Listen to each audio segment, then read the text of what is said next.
We always ask, "What are you doing?" Let's ask Mark. Let's ask Mark Jones.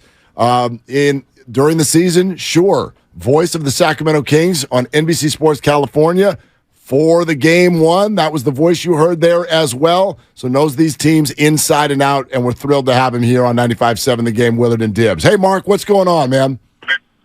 Good, guys. Really looking forward to Game 2 tonight here in Sacramento. It's this Interstate 80 deal is going to be epic before it's all said and done.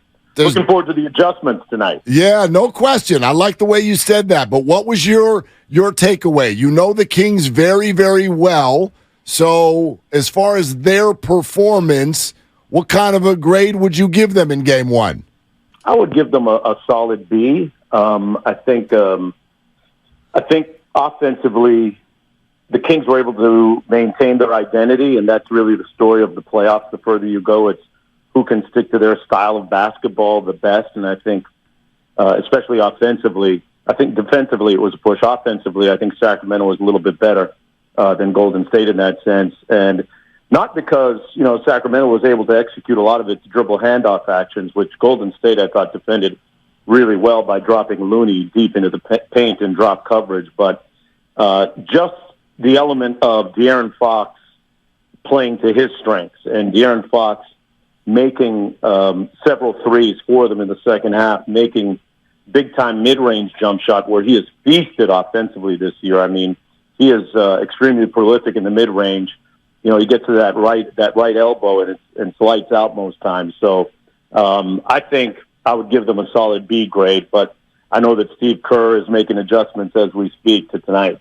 What are the adjustments that the Kings make in terms of Sabonis and just going 5 of 17? The drop coverage really seemed to flummox the big man a little bit. What does Sacramento do to try to counteract what the Warriors did defensively against their big? Yeah, I think it's a matter of Domas just not hesitating and playing fast, being decisive on the catch, and eating up that space. And, I don't think that he struggles again the way that he did offensively, especially at the rim. He smoked a lot of easy shots, and you don't see that happen that often. He's usually a pretty good finisher in that restricted area or within that 4 to 6 feet range. So I think that was an anomaly tonight. I think it's a matter of Domas being decisive, and if he's got to make the Warriors pay for giving him those 12, 15-foot jump shots, or at least close the space and make it a little shorter shot. During the season, Domas didn't shoot a high volume of threes, but shot a very respectable, right around 36%. And it was actually a higher number the more he was shooting them earlier this year. So he's more than capable.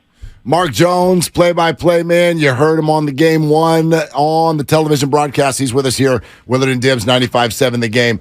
Mark, I wonder what your impressions of the Warriors were, because we saw the regular season Warriors, and quite frankly, on the road, games like we saw in Game 1, they would have lost that thing by double digits. After the game, they called themselves whole.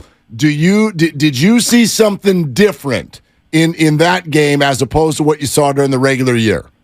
I did, and especially a revitalized, rejuvenated Andrew Wiggins. He makes a huge difference, and I would expect that Wiggins would be on Fox a little bit more tonight if you're looking at potential adjustments for the Warriors, because Wiggins is their best perimeter ball defender, a point of attack defender.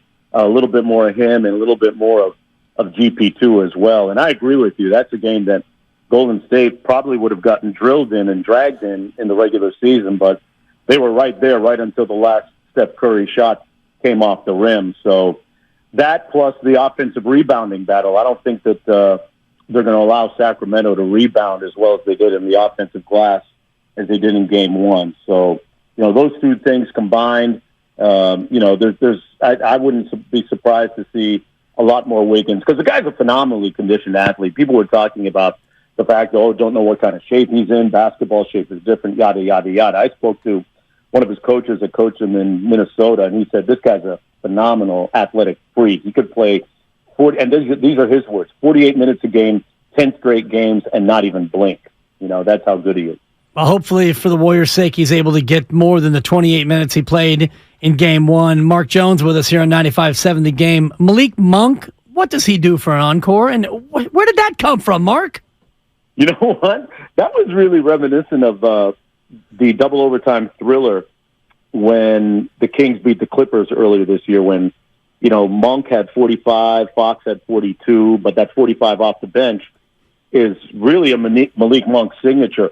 I don't think that that's an aberration for Malik. I think you could see a lot more of Monk, especially as a closer in this series, because he gives Sacramento more dynamic playmaking and three-point shooting. He didn't shoot it as well from downtown this year as he did the previous season, but, he's still a very respectable three-point shooter, and he made a bunch in game one, and his playmaking is underrated. So when Mike Brown, when the offense stalls out against Golden State, Mike Brown often has Malik on the floor, and he's really great at keeping the Kings playing at a high pace in the half court, not just in the full court, but in the half court. People always think about pace being a full court thing. It's a half court thing as well, and Malik keeps the engines revved up in the half court. So I very much see him being able to come up with another, 20 or even a 30 piece.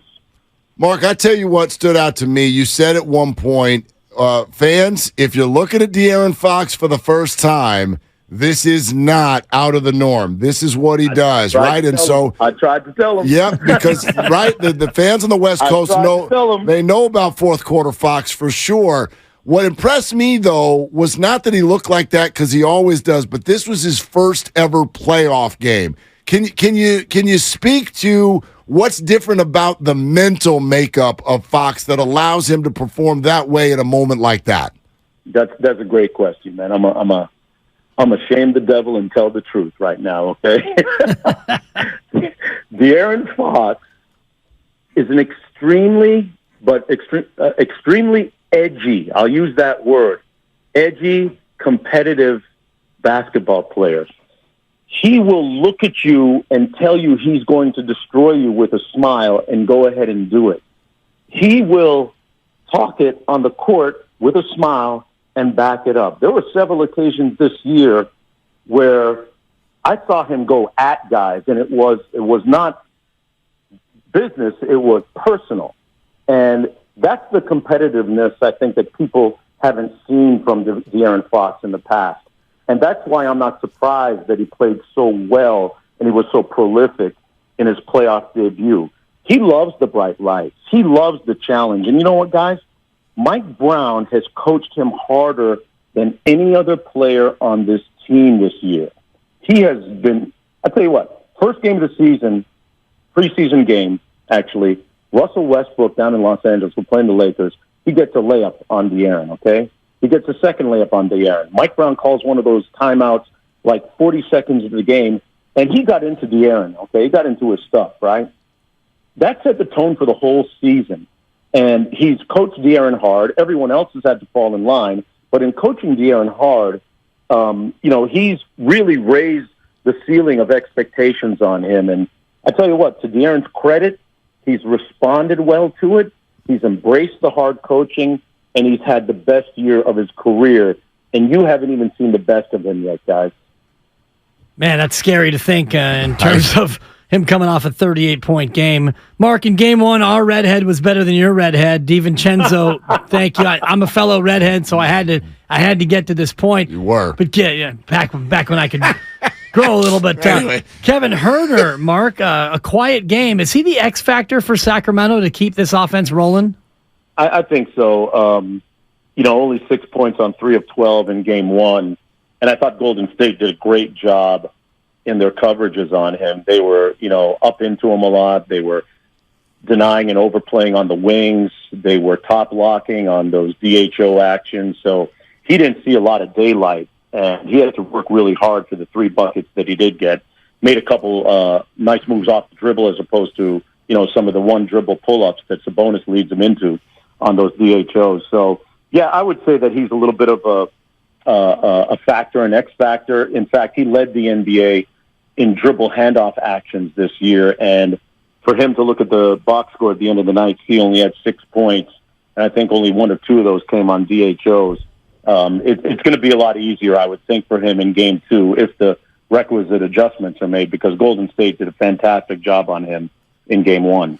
Mark, we love your work. We thank you so much. You didn't get any grief on social media for being the voice of the Kings, yet being on the national broadcast, did you? Were the Warrior fans nice to you or no? They were nice to me, man, because you know what? I love the Warriors, too. You have to respect their excellence. You have to respect their lineage. I made sure to, document all the work that Steph has done going into these playoffs with his trainer, Brandon Payne. I talked about the vertical core stability that they've been working on. I talked about Andrew Wiggins and his wonderful athletic lineage. And I, in fact, know his mom, Marita Payne, who ran Olympic track and field with my cousin Molly on the 4x4 women's team. And I actually played in a Masters basketball tournament down in Miami with Mitch. So I got a lot of golden stuff. I got a lot of junk in the trunk when it comes to the Warriors. Perfect. It was nice. I would like to think that it was nice and balanced because I have tremendous respect for the Warriors franchise as well. It would have felt more balanced if Wiggins would have hit that three, I'll tell you that. That's true. Hey, I thought it was going in. I'm not going to lie. Yeah. I thought it was going in. You were hoping it was going in, be honest. Yeah, hey, 5 more minutes of basketball. Good point. That's exactly. The Kings would have had a chance to answer. Hey, Mark, thank you so much, man. Great stuff. Anytime, guys. Speak to you soon. Thanks, Mark. Absolutely. There goes Mark Jones, and the way social media works, he's now going to get ripped by Kings fans because he said, I love the Warriors organization.